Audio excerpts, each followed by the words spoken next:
우리 하나님 말씀 함께 나누겠습니다. 마태복음 22장 23절에서 33절. 마태복음 22장 23절에서 33절까지입니다. 우리 같이 화면을 보시면서 교독합니다. 같은 날 사두개파 사람들이 예수께 와서 부활이 없다 주장하면서 예수께 물었다.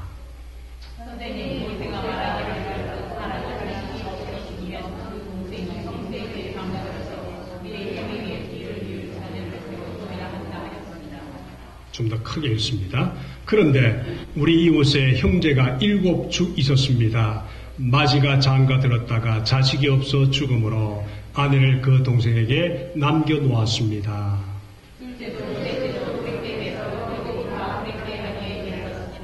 맨 나중에는 그 여자도 죽었습니다.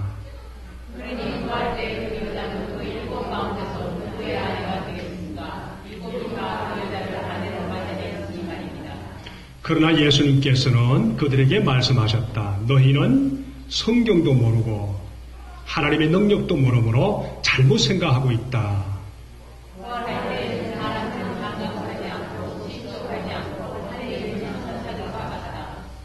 죽은 사람들의 부활을 두고서는 말하면서 너희는 아직도 하나님께서 너희에게 하신 말씀을 읽지 못하였느냐.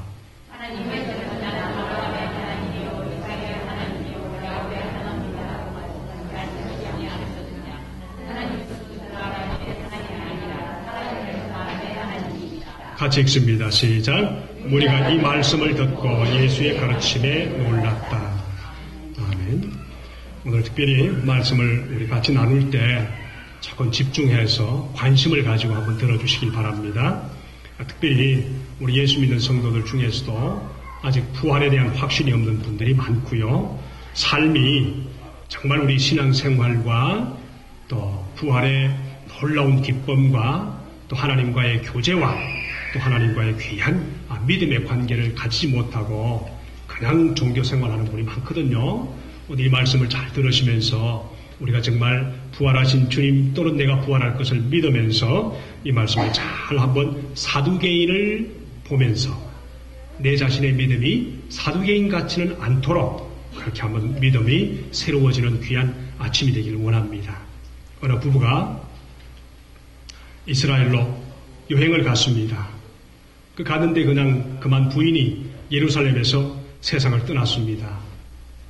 남편은 어디서 장례를 처리할지를 고민하다가 그곳 장의사에게 우리 같이 의논을 했습니다. 그는 예루살렘에서는 2,000불밖에 안 들고 서울로 옮길 경우는 10,000불 든다고 그렇게 들었습니다. 예, 이 말을 듣고도 그 남편이 가만히 생각하더니 갑자기 서울로 가는 것을 고집하면서 장의사에게 서울 가겠다고 얘기를 한 겁니다. 장의사가 고집하면서 그렇게 묻길래 물었습니다. 1만 달러가 드는데도 시신을 한국으로 데려갈 이유가 무엇입니까? 그렇게 질문하는 거예요. 그러자 남편이 장의사 귀에 대고 하는 말이 이렇게 말했답니다. 이곳에서는 어떤 사람이 부활했다면서요.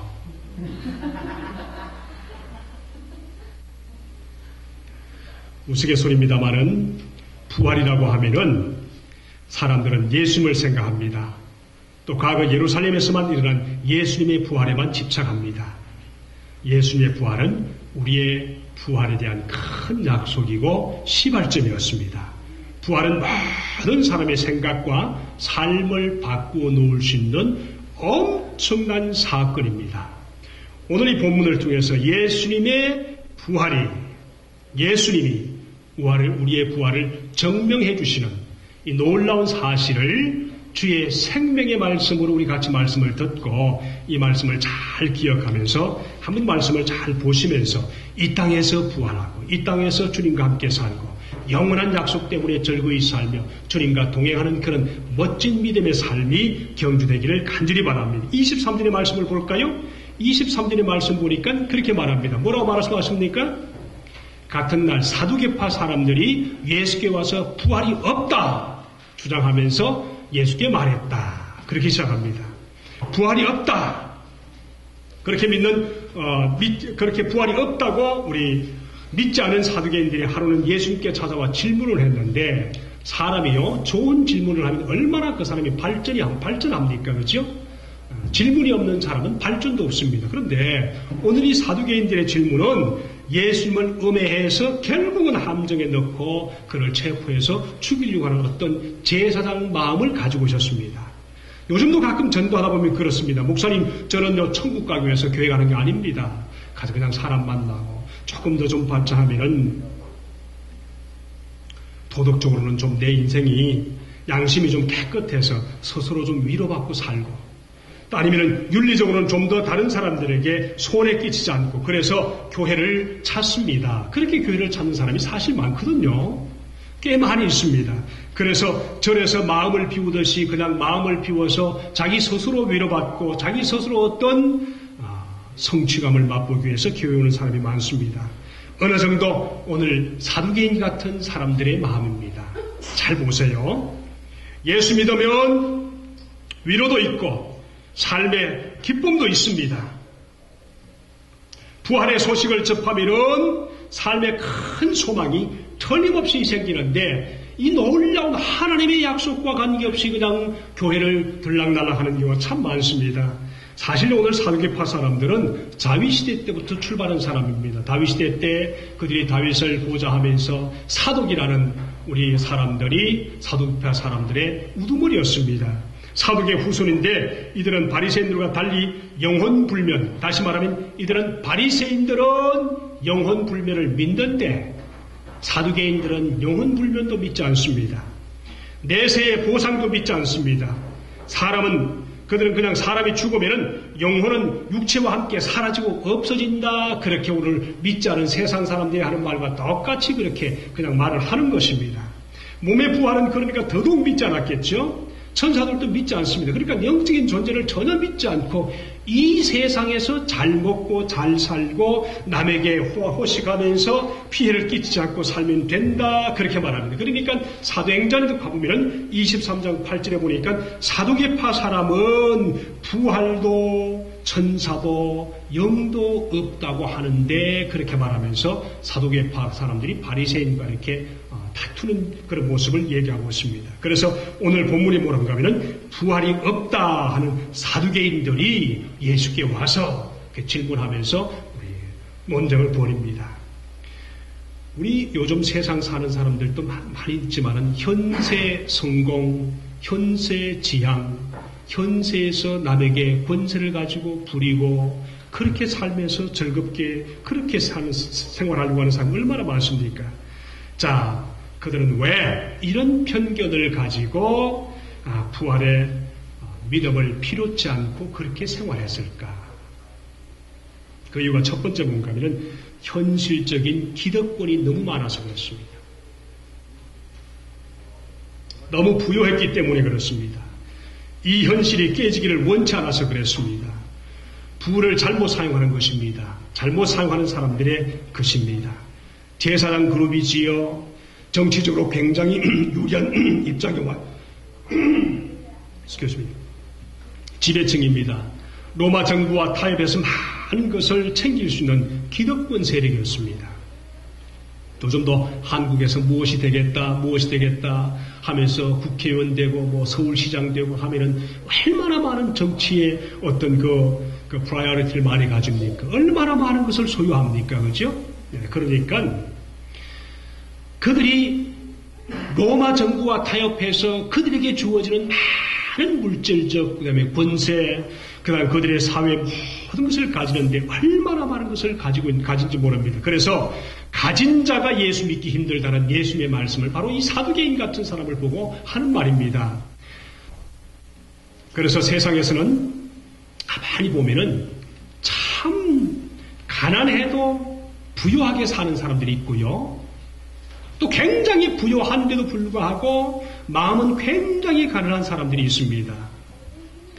여러분들도 우리 모두가 많이 가졌지만은 우리 가진 자가 돼서 선교하고 가진 자가 돼서 전도하고 가진 자가 돼서 오히려 마음에 부여하고 또 수많은 영혼들에게 존경받고 사랑받는 그런 성도들이 되기를 참 원합니다.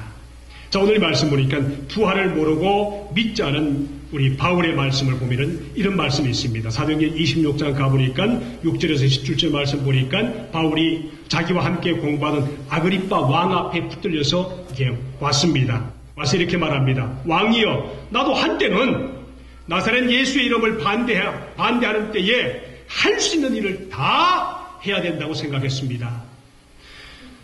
그래서 대제사장의 권한장을 받아가지고 사두개인들의 모든 권한장을 받아가지고 많은 성도를 오게 가지고 죽이는데 찬성했습니다. 그렇게 하면서 우리 아그리빠 왕 앞에서 바울이 그런 이야기를 하지 않습니까? 바울도 그랬습니다.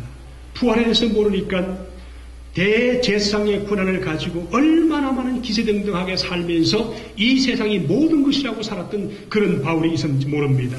자, 오늘 말씀 보니까 그들이 첫 번째는 기득권 세력이라서 너무 많이 가져서 그렇다. 두 번째는 그들이 예수님께 뭐라고 반문하는가 하면은 24절에 모세가 말하기를, 그랬죠? 그들이 모세가 일렀을 때 모세는 성경에 이렇게 말했는데 당신은 왜 부활이 있다고 그렇게 자꾸만 헛소리합니까?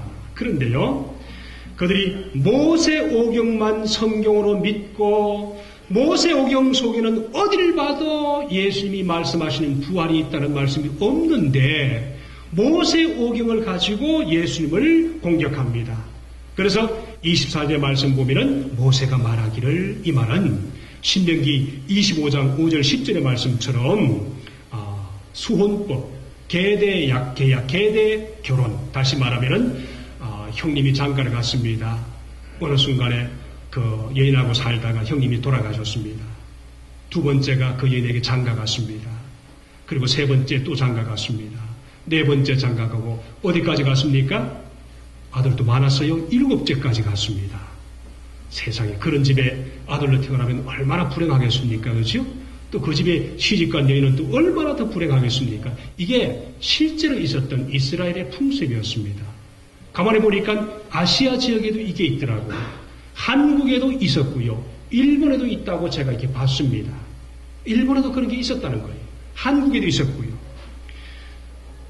자, 그러니까 우리 성경에 신명기 25장에만 그런 것이 있는 거 아니고 우리 룻기에 보면은 보아스와 룻과의 관계에서도 보면은 룻이 어떻게든 아기를 낳으려고 다시 오셔서 보아스에게 시집을 가지 않습니까? 그렇죠?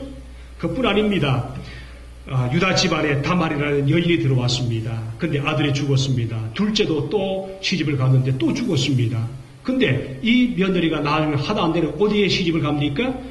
몰래 이 머리를 쓰고는 시아버지한테 시집을 가서 아이를 낳았습니다. 그렇죠? 왜 그렇습니까? 이게 다 자녀를 낳아야 되는 어떤 급박한 상황 속에서 이렇게 할 수밖에 없습니다. 이것을 소위 말하면 수혼법, 계대 결혼, 그렇게 말하거든요. 성경에 그런 게 있었습니다. 자, 그러니까 이들의 질문이 뭔가 하면 27절에 나중에 그 여자도 죽었는데 진짜 주님 말씀처럼 부활이 있다면은 그러면 그 여자는 누구의 아내가 되겠습니까? 천국 가서.